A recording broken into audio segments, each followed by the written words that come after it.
saw Reena ji doing like this. Thank you so much. So, welcome everyone to this Sunday Satsang with Gurudev. And I want to start by sharing the story of a sadhak. I was talking to her this week, and she was sharing that she wasn't well and hence could not attend last live satsang. And she said, while I was not well, I was struggling, but it was not the health that was making me upset. It was this fact that I could not attend the satsang that was upsetting her.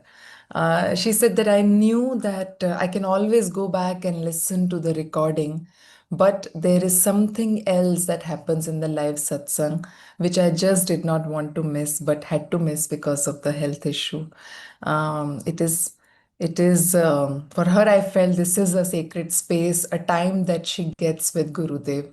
And honestly, that is how even I feel every time. That's why I always keep on, stressing upon this, the sanctity and purity of this space, because I feel this is a sacred space and time between Guru and disciples.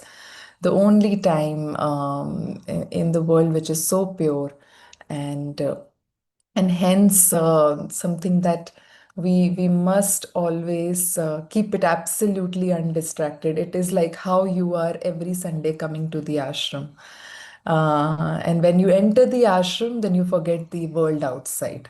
So this is ashram entering into your own homes. Your own house or your own space is becoming an ashram, and that space. So, and that is why I keep on saying, make sure you are undistracted. Make sure there is no work that is running in your mind or around you. And you will feel when you do this, it will make a huge difference. You just trust me, because it is not you who is creating this. It is just by your creation of this energy that the collective energy of the satsang gets decided. So each and every sadhak is like pouring your energy, your ahuti into this yajna called satsang. Yes. So with this, I hope you're all seated comfortably, fully present here, and we are now going to enter into the satsang. We'll initiate through an invocation. I'll invite Mata Arini to guide us, prepare us, and also take us into the space of receiving Gurudev's guidance. Mata Arini. Pranam, pranam to everyone. Am I audible, Meera Ma? Okay. Yes. So let's prepare ourselves for this beautiful satsang we all have joined for. So yes, let's close our eyes. Take few breath deeply. Breathe in fully and breathe out fully. This mantra is the timeless longing of every seeker, a prayer that naturally arises in the human heart, in all of our hearts, to move from unreal to real, from darkness to light, and from limited self to the immortal truth within.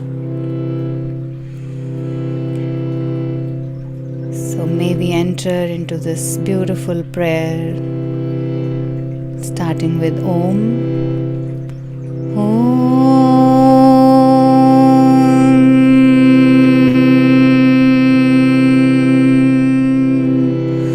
Asato ma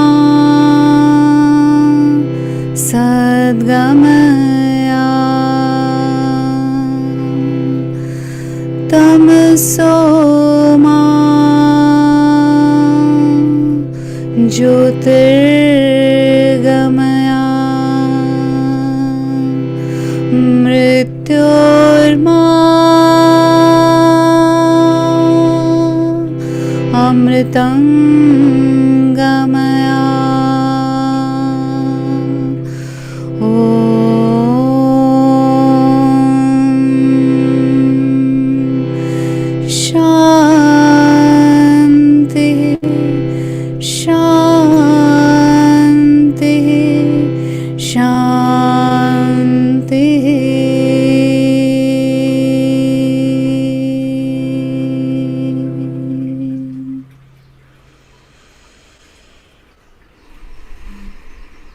fold our hands, bow down gently, and we may open our eyes softly and invite Gurudev to lead us in this beautiful Sunday gathering.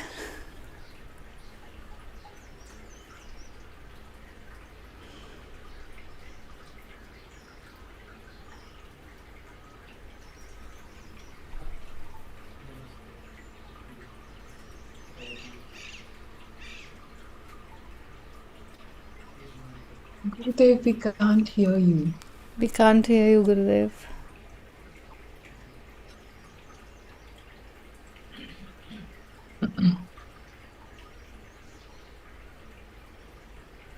While Gurudev sets his audio, I'll stay in this bhav of invocation that Mata Arini initiated.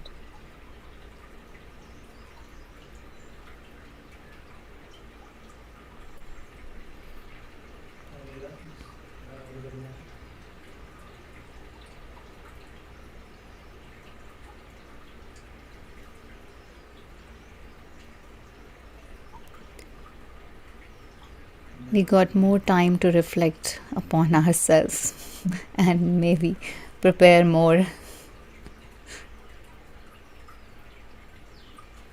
Am I audible now? Yes, Yes, Gurudev. it's a bit low volume. Is this better, Meera? Yes, Gurudev. Are you receiving any um, reverb? No, Or is but it the volume is not that great. It's little okay? low, 1 second. but it's clear and crisp. There is no reverb, no echo. 1 second. Is this better now? Is there any difference? No, it's far. No, Uh, very far. Yeah. Was the earlier one better or this one better? One better. Sorry, this one. This one is better. Okay. Yes, this is better. For all the sadhaks, we keep trying to experiment some things technically at our end. So, first few days of such experiments go in many trials. Okay. Okay, so let's add Gurudev back into the Yeah. spot. Can you now hear me, Meera? Yes, Gurudev.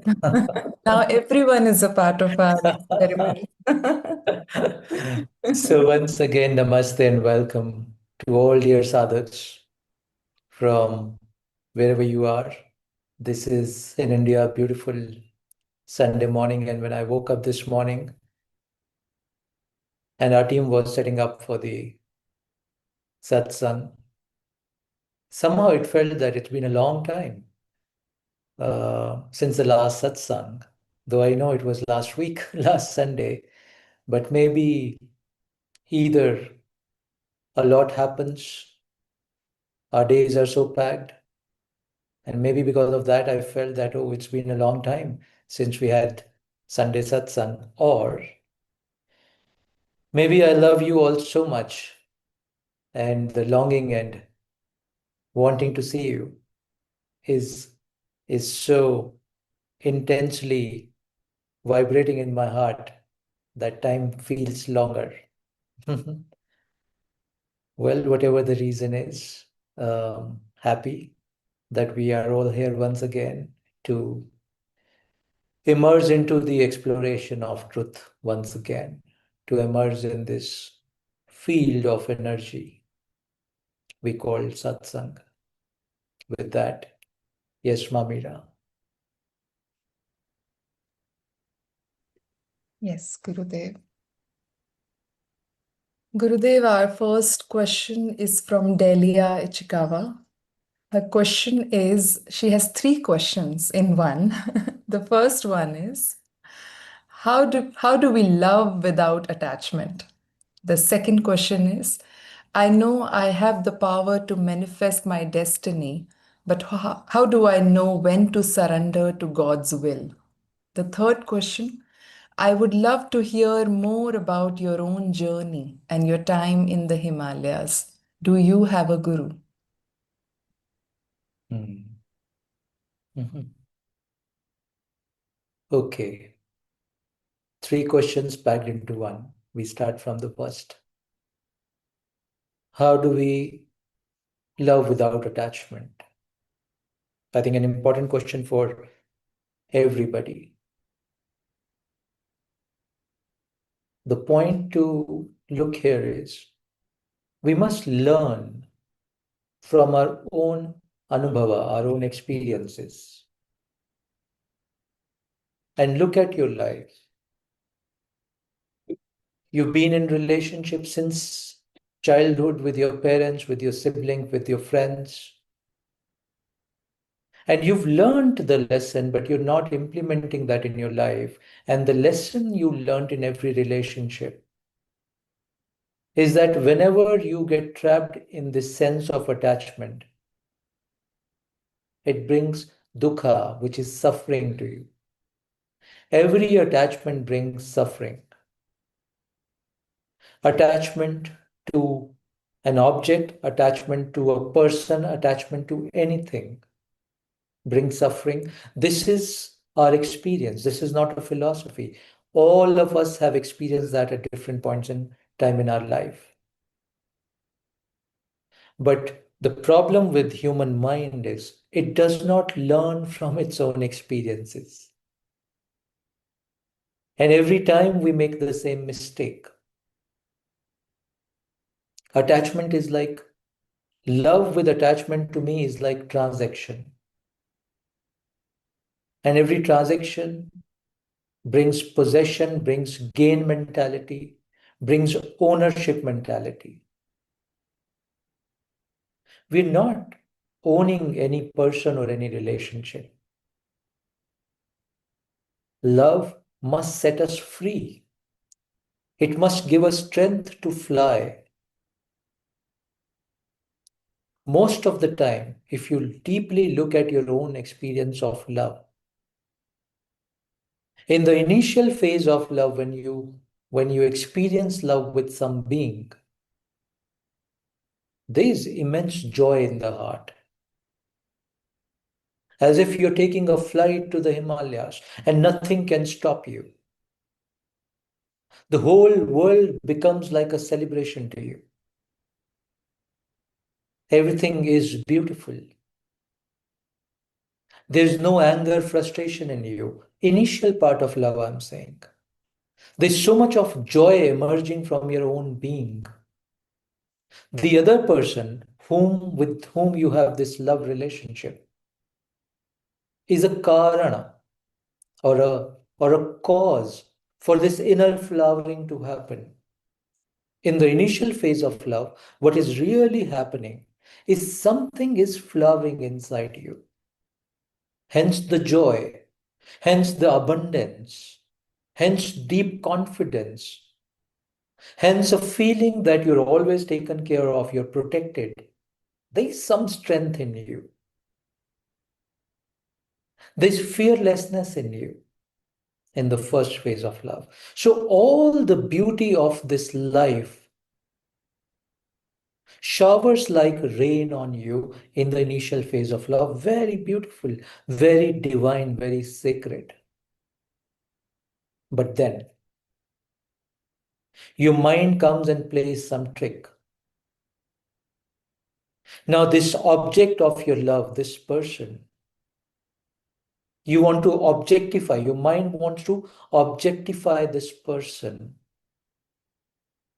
And the moment you objectify a human being, a form of life, the moment, listen to this again, the moment a form of life becomes an object to you, now you want to own the object. Now you want to feel pride for the object. Now you want to possess the object. Now you are very fearful that nobody should be able to steal my object. So vibrating piece of life, you've condensed that into an object. And that's where all the beauty, all the joy, all the flight that love was giving you starts to vanish.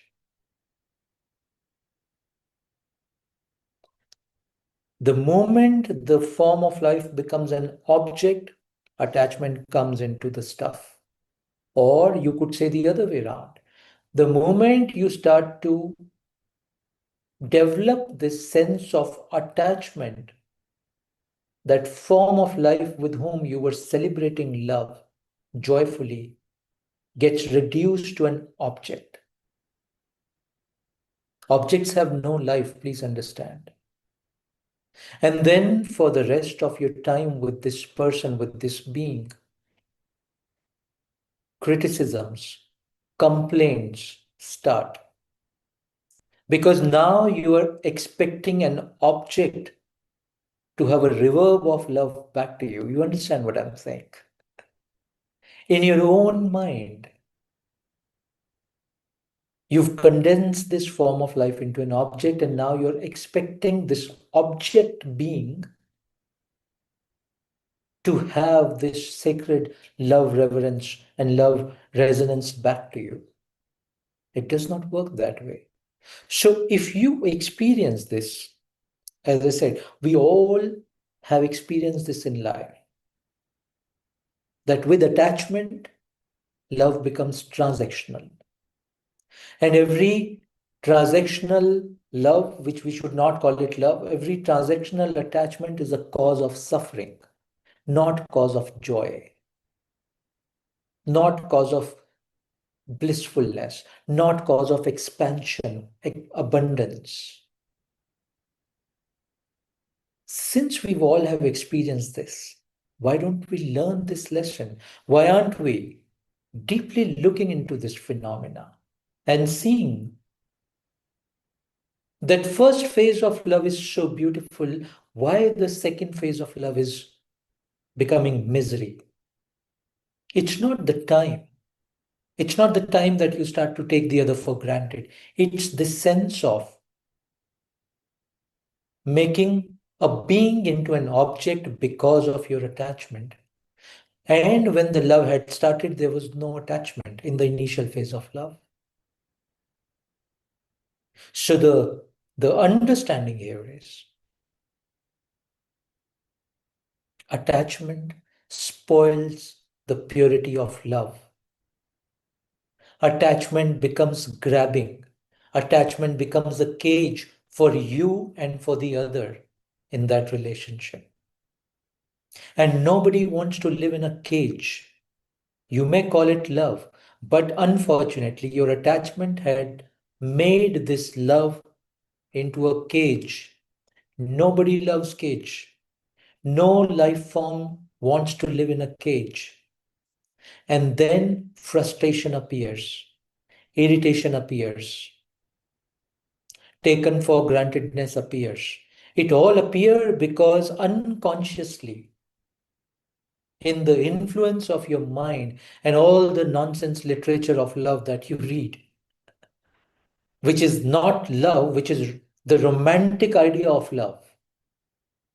You don't read about love. All you read is romanticizing about love. And all those impressions create this glorified cage for you.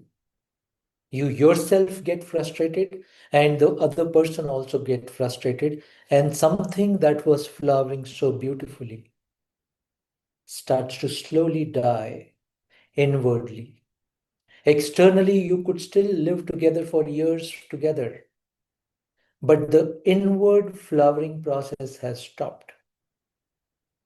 Now we are all living together based on a certain arrangement. Love is not an arrangement. Love is wild. Love is dangerous. That's the reason we create this cage of attachment, of possession. If you understand this mechanics, Delia, and if you look deeply into your past experiences, of any kind of attachment. Something within you will awaken to this new possibility of sacred love. Let's look at Shiva now. I love Shiva deeply. But do I say that he's only my Shiva and you cannot love him?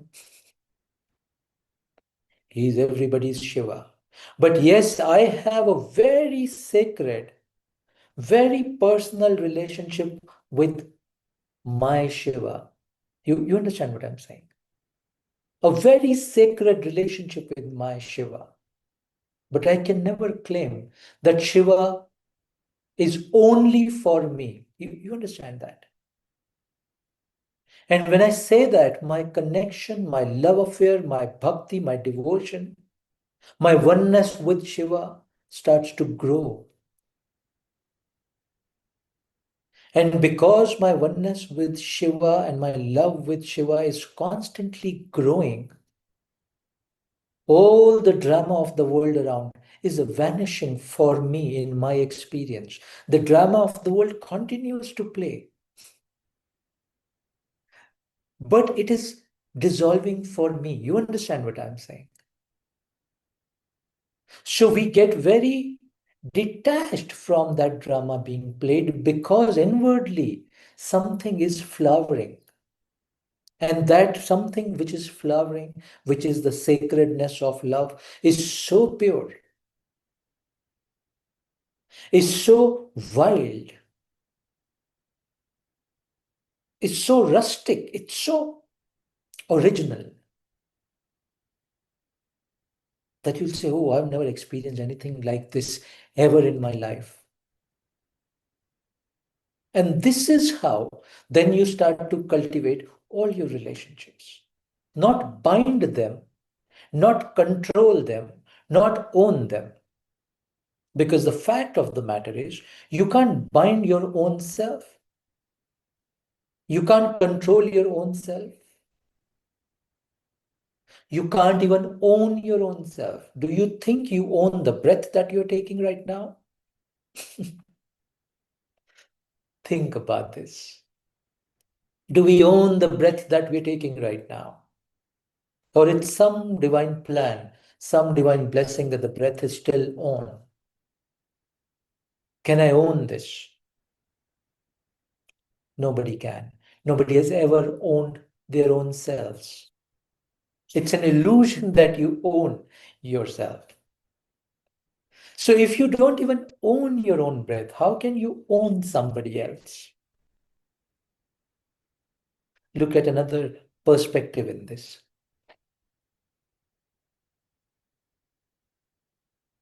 Life wants to just flow.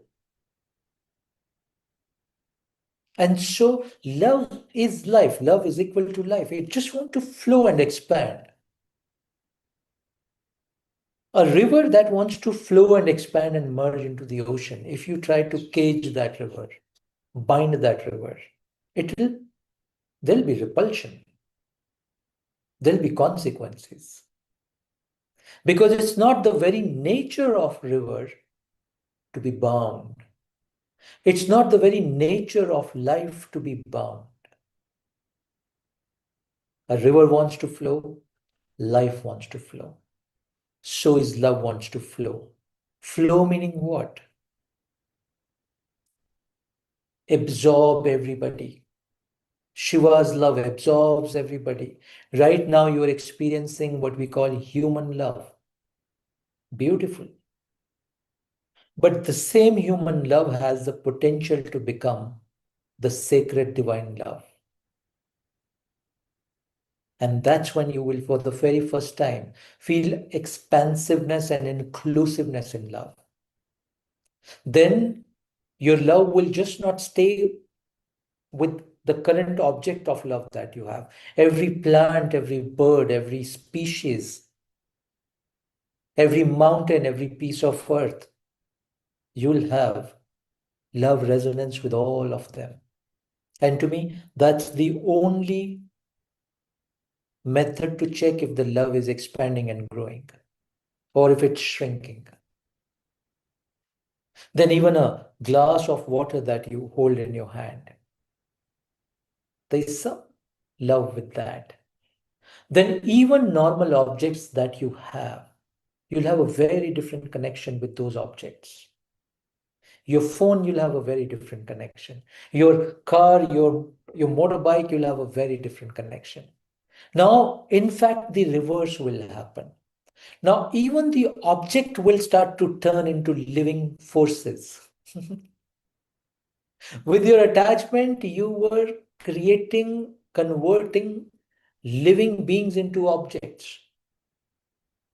But when this pure sacred dimension of love you will start to touch, even objects will start to become living entities. Even objects will speak to you. My motorbike speaks to me.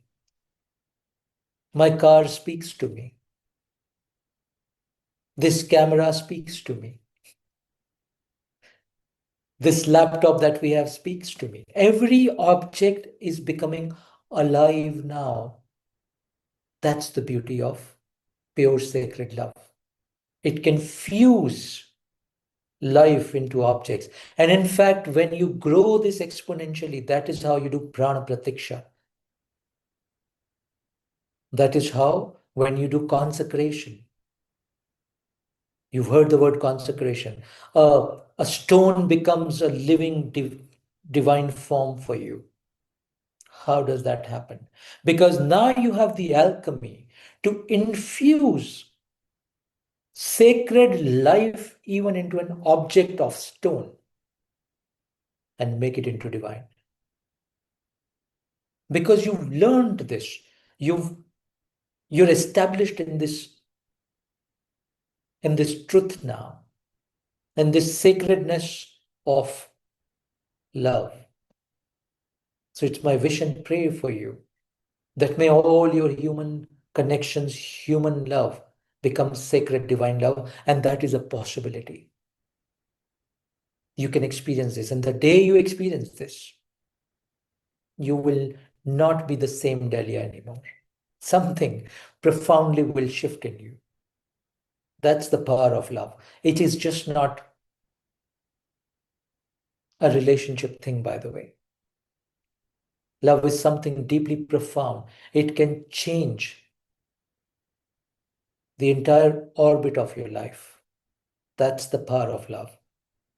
But most of the time, we just use these words in a very regular connotations, and we lose the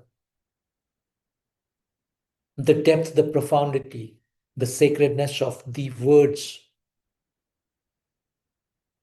Prema bhav. Yeah, love is a very profound word. Don't just use it um, just like that. Yeah, hope it helps. I, Mirama, forgot the second question and the third question. You want me to share? Love took me over. I'm sorry. And when love takes you over, you forget everything. And in this moment, I don't know the second or the third question. Mirama, you'll have to repeat that. The second question is, I know I have the power to manifest my destiny. How do I know when to surrender to God's will? Hmm. And the Okay. third was, Third, let's stop the third one. I'll forget the third one then. okay, yes. You see, Mira, you can't give me, 3 steps to go at once. Gurudev, you shared the first step, love. I think when we do that, all steps are taken care of. Yes. Yes, Mirama. We all have the power to manifest our life. It's a very talked about concept, especially in the West now, and also now it's becoming very catchy stuff in the East also. Let's today look at it from deep spiritual connotation. Power to manifest your desire. What does it mean? Let's go deep into this today. Why are we stuck here? Why are we stuck in the life? Why are we not liberating? Why are we not experiencing what Buddha experienced, which we call moksha or nirvana or enlightenment?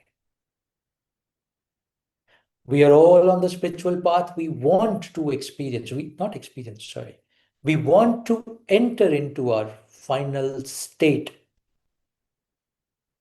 called moksha, nirvana, liberation, enlightenment.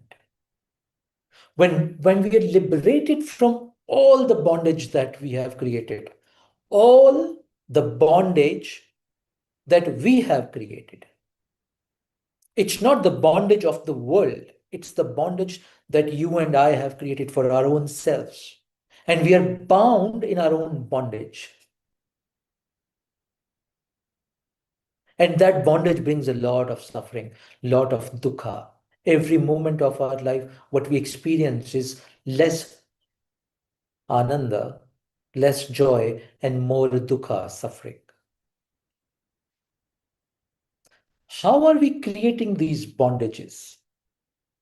Every single moment we are creating these bondages. How are we creating that? While we're all in the satsang today, we're listening to this, we are all here because our intention is to move beyond the bondage, get liberated from the bondage, yet every moment we are creating bondage. How are we creating the bondages? My will. Ah, that's how you're creating the bondage. It is my will based on my puny desire. And now I bring the concept of manifesting your desire.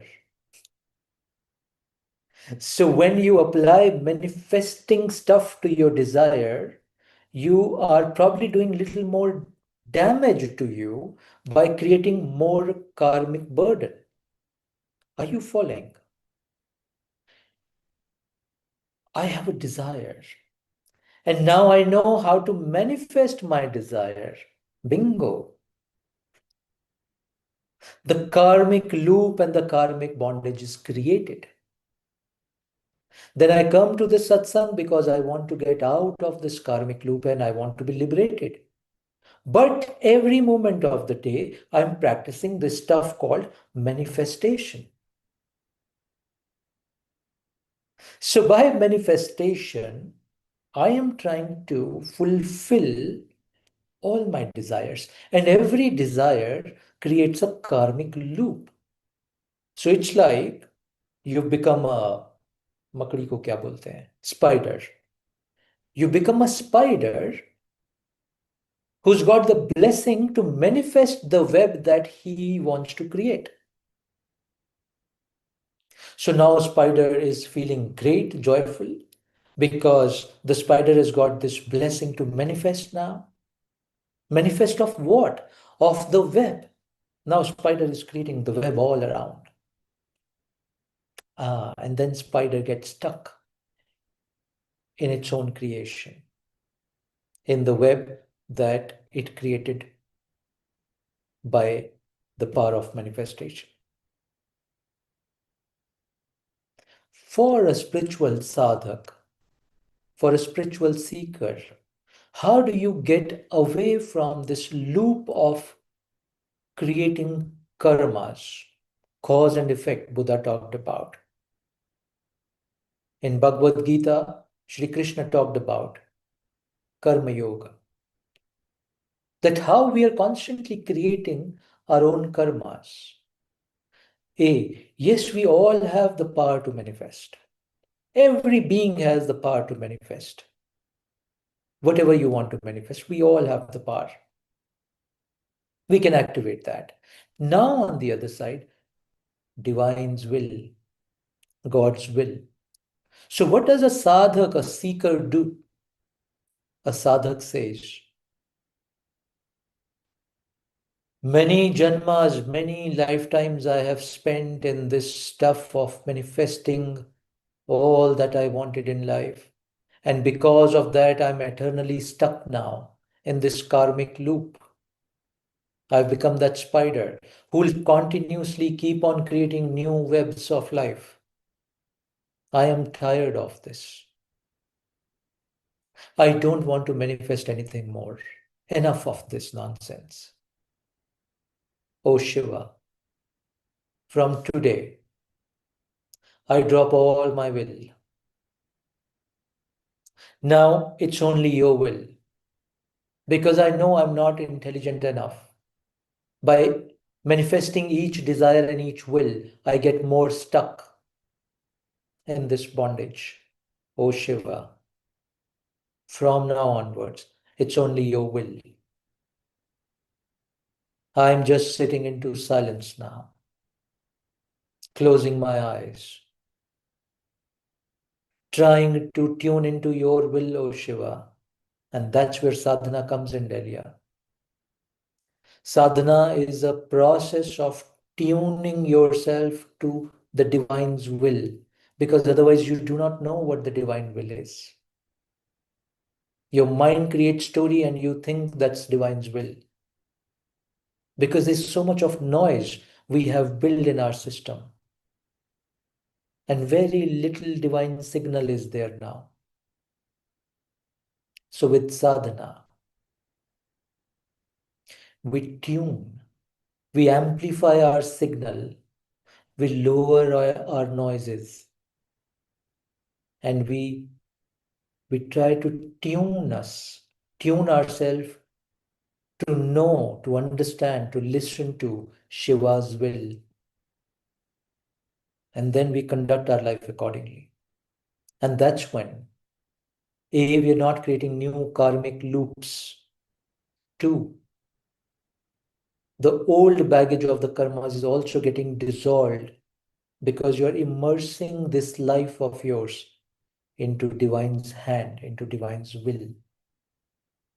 On the practical element, on the practical level, how does it correspond? Well, that does not mean you don't perform the actions that you need to perform. You're doing a job, you've taken a responsibility, you've got to do your karmas. Please go ahead and do that. But do not apply this power of manifestation to manifest your desires quickly. Leave it to divine's hand. So you perform all your household responsibility, all your karmic responsibility, what we call here in the East dharma. You perform all your dharma, but every moment remind yourself that it's your will, Shiva. I'm doing this work. I'm here in this avatar, in this role right now, your will. I don't have any attachment to my roles anymore. The day your will says that, okay, from role A, enter into role B, I shall do that joyfully. Make me an instrument, O Shiva, to know your will, to conduct my life based on your will. Because many janmas I've conducted my life based on my will. And all it has brought is suffering and all that. No more. Now your will. Let me abide by your will. And give me intelligence enough strength to be able to decode your will and to be able to live as per your will. And that's when a deep, joyful, celebrative surrender starts to happen in your life. You don't leave the stuff that you're engaged with, but now you are no more attached to the stuff that you're engaged with. You are liberated while performing your roles. Right now, every role that you're performing, it's either a burden to you or a matter of pride to you. When you know it's divine will, when you're no more attached to the stuff that you're engaged with, to the role that you're performing, then there's no burden of that performing the role, and there's no pride of performing that role. You are uh, you're liberated from both the sufferings, suffering of the burden of the role, pride of the role. Done. You're just performing the role that Shiva gave you. And when you start to live like that, slowly but very steadily, your life comes into a deep harmony. In fact, for the very first time, you will experience all your connections, all your relationships around you will start to become deeply harmonious. You're breaking all the cages now. While fully engaged in the field of karma, in the field of work, this is deep and this is life transforming. So, and even after that, if you want to practice the power of manifestation, please do so. Manifest Shiva love in your life. Manifest Adi Shakti's love in your life. Manifest divine blessings in your life. Manifest pure sacred love in your life. These are the things worth manifesting. Hope it helps. The third question, I've forgotten again, and I think it's too much right now for you to absorb. We'll look into the third question some other day, Delia. Thank you. Ji, Mamira. Hey, Gurudev. Our next question is from Rahul Mistriji from LA. His question is, Pranam Gurudev, I heard there is a possibility of you visiting US in October this year. Thanks for this, Gurudev. I consider it a great blessing for all of us. What do you see happening in this country? And what is your vision for America?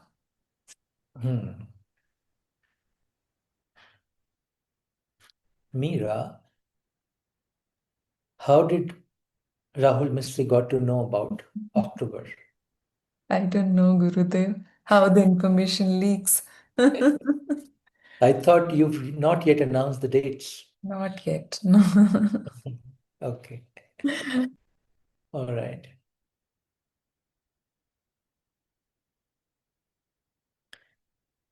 Once in a jungle, there lived an eagle on a tree. And every morning, the eagle will take a flight thousands of feet above into the sky. Eagle dominated the sky. It could take the highest flight into the sky. And it had the advantage because of the ability to fly high. It could see very far. It could strategize its flight. It had an advantage. But this eagle had no grounding. The eagle was always flying solo in the sky. Eagle started to feel very lonely. Without grounding, your life is miserable. You're always up in the head, thinking, strategizing, looking into the future, never focusing on the present stuff. And then in the same jungle, there was a lion. Lion ruled the jungle. It was majestic. It had a whole group with it. Cubs, some other male lions, some female lionesses. It was a group, very grounded. It knew always its next move. But this lion didn't had long-term vision or strategy. It didn't had eyes to look into what is in the future. It couldn't plan for decades ahead. It had mastered the art of inwardness, living in the present moment. It had mastered the art.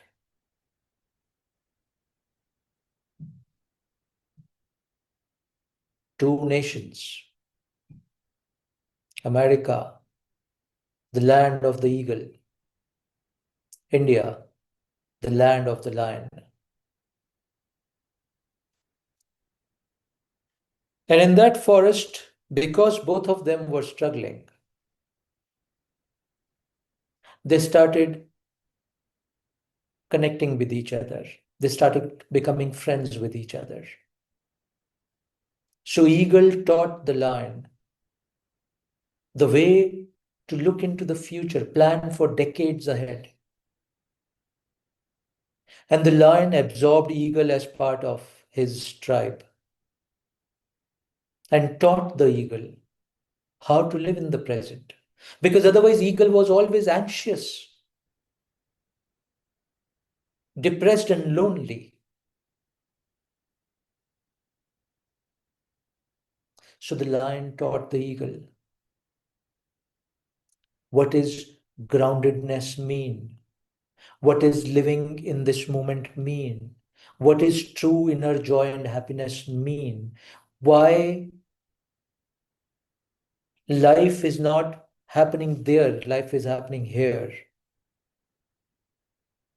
The lion taught all of this to the eagle, and they became best of the friends.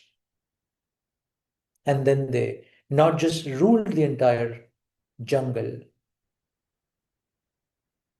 they helped the entire jungle to flourish with their combined skills. This is what I see for America and India. I think America right now needs a lot of grounding.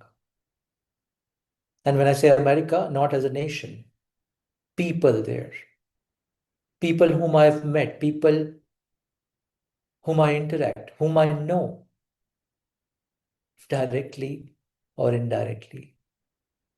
The energies that I felt for the first time when I went there last year. As Swami Vivekananda said, I will say our brothers and sisters in America need our support right now. They need to learn grounding. They need to learn the art of inward lookingness.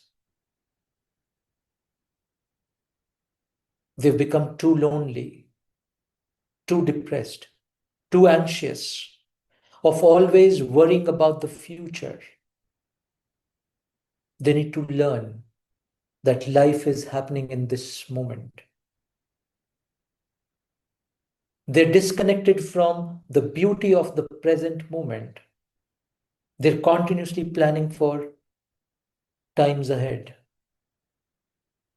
And they're missing this moment, which is the only moment when breath is happening. I see suffering there. I see potential there. I see the beauty that our brothers and sisters have understood and cracked in that society. And I know the civilizational truth and power that this nation, India, brings to the world. And I think it's high time that the lion must help the eagle selflessly. And so that's my vision for our people in America to be more grounded, more rooted to Satya, to the civilizational values that are in abundance in India, to take these civilizational values to our people in US also, to help them connect with their own truth so that there's more joy, love, beauty, and bliss in their life. I know this is possible. I know before me a lot of people have done this work and are continuing to do this work. We need to play our part. This work is huge. I call it civilisational work. It's huge, but we must do our part in that. I feel there should be sacred centers of powerful energies in America, like the powerhouses of ashrams and temples that we have in India. People there should have access to that. They should have access to nad, the sound vibration. They should be able to experience this joy and this peace and this truth of life. They have everything, but they still lack inner peace. And without inner peace, all your outer material gains have no value. So they've established themselves in the outer, but their inner core is weak. We must strengthen them. They are our people. The whole humanity is ours. And if eagle and lion can be friends, they will bring a lot of peace, joy, and prosperity to this entire humanity. Will we be able to achieve all of this? I don't know. I don't care. So, what is our role? Why are we doing this? We performing Shiva's will in this. Ma Shakti's will in this. There's something that we have access to here in this country, the sacred spirituality. I want to provide that access to our brothers and sisters and our people in America also. And that's how a conscious revolution of awakening must take place. Will it happen in my lifetime? I don't know. Should we plant the seeds? Absolutely. Should I alone plant the seed? I cannot. Should we all together plant the seed? Absolutely. That's my thought and vision for India and for America and for the entire global humanity. As I said, nothing is my will anymore. It's Shiva's and Ma Shakti's will. I must, with all of you, perform my role and our collective role till the last breath. Yes, Rahul, we shall meet soon there. Thank you. Ji Mamira, looking at the time, I don't think we can take any other question. To all the sadhaks, please close your eyes.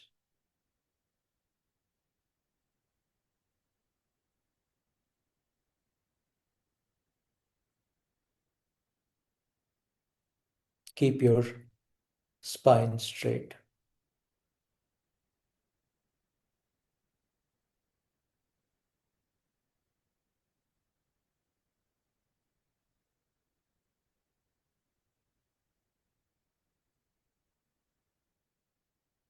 Just be fully here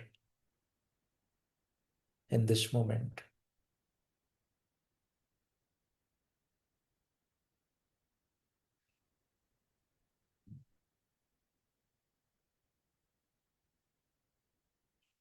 Take a long, deep inhalation.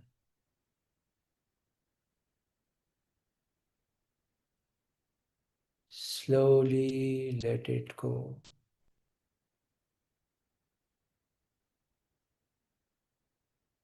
One more deep, long inhalation.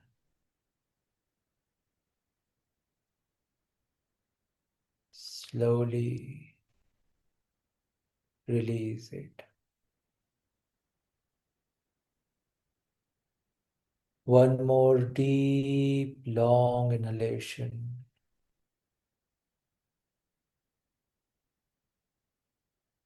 slowly release this.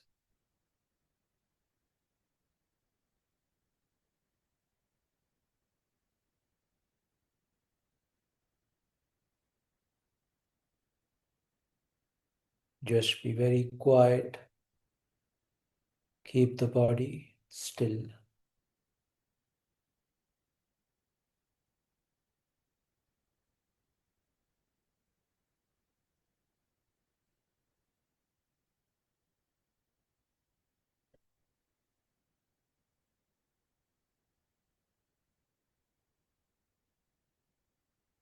Absorb every word that you heard. Absorb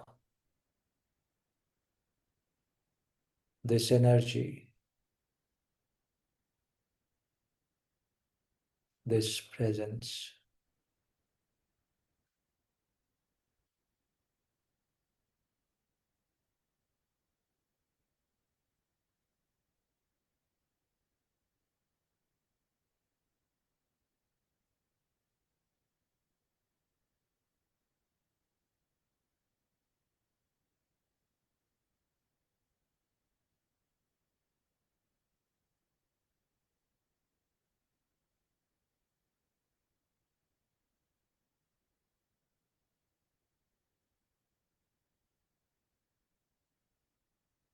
Remember, this present moment is the only living reality that you have.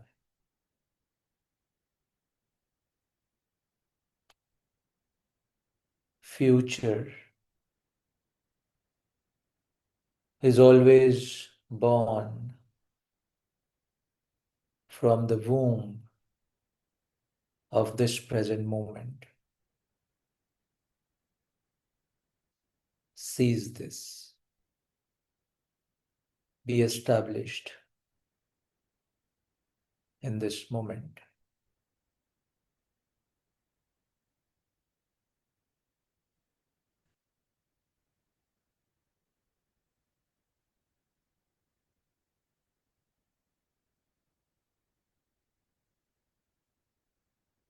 Take a long, deep inhalation. Slowly release it. And now, with deep gratitude in your heart, pay your gratitude to all your gurus, your Shiva, all your deities.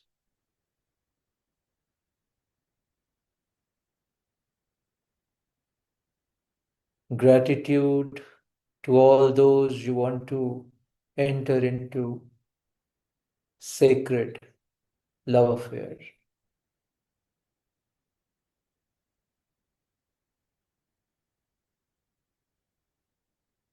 Your partner, your family, your friends.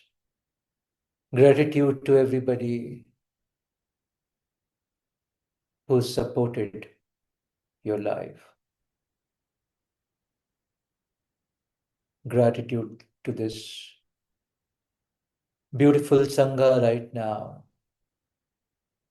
the Sangha that is supporting this field right now.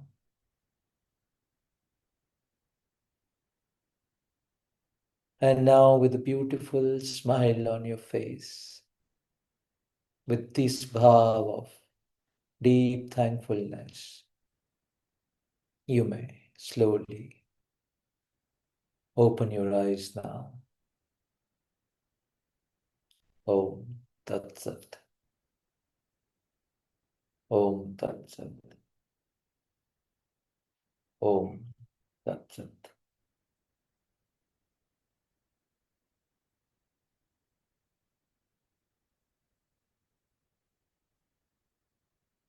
Thank you, everybody.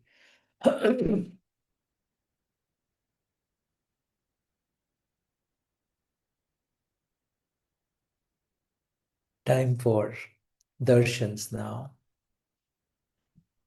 Give me a second to just set something up so that I'm able to see you more clearly.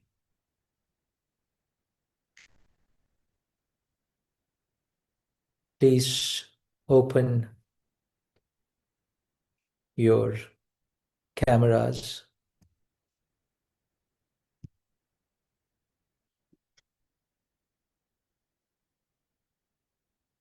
Yes.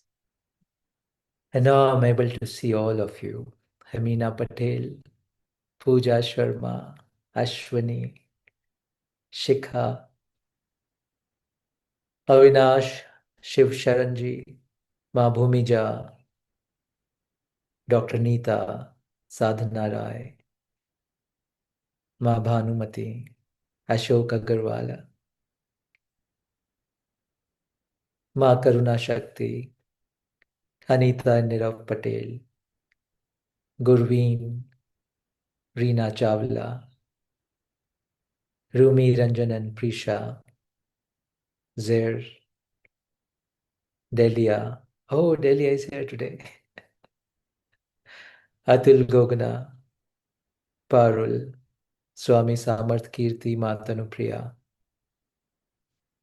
Swami Anandutsav, Alpa Patel, Prasanna Mishra, Anna with the lovely dog there, Sunanda, Anju, Kiran Ladwa, Yatri, Surinder, Mayur, Rebecca, Sharmishtha, Shamala, Navya Nagraj, Aman, Manina, Jinal Bain, Surendra Kaur, Madhyan Bindia, Swami Anand Vivek, Divya Joshi, Barbara, Mamta, Hemal Patel, Madhumita, Swami Hridayavir, Preeti Ramesh, Rajesh Srinivasan, Sneha, Mohit Garg, Lalita Lakshmi, Swami Dhairya Kamal, Preeti, Sunita, Pooja, Amrita, Pratiksha, Hina Patel, Suruchi and Sanjay, Itishri Das, Swami Anand Kevat, Anandya Bhattacharya, Sanjay Ji, Monica Chuk, Ranjit, Swami Shraddha Kirti, Hindu Pandita, Dr. Hina Trivedi, Purvi, Rajesh Sinha, Rashmi and Rohit, Maharishi Trivedi, Rita, Ma Prem Shraddha, Puneet Rana, Sabina Singh, Srinivas, Savita, Charulata, Mehul,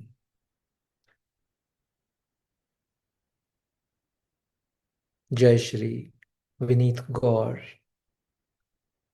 Prem Nandini, Dharmishtha, Sunil,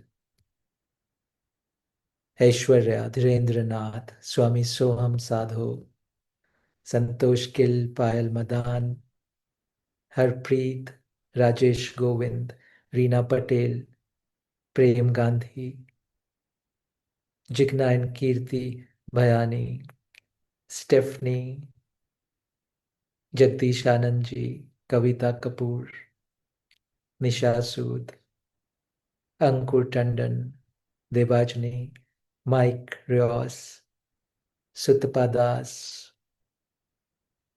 Shraddha, Dr.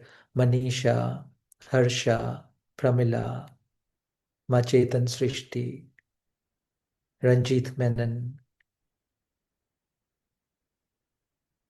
Simi Gupta, Sonika, Erika Patel, Soumya, Maram Dasi, Swami Sattva, Drishti, Chaya, Rishika, Swami Sahajanand, Swami Shivdas, Amir Ali Lalani, Anjali Sachdev, Nidhi Anand, Swami Kabir Das, Madhur,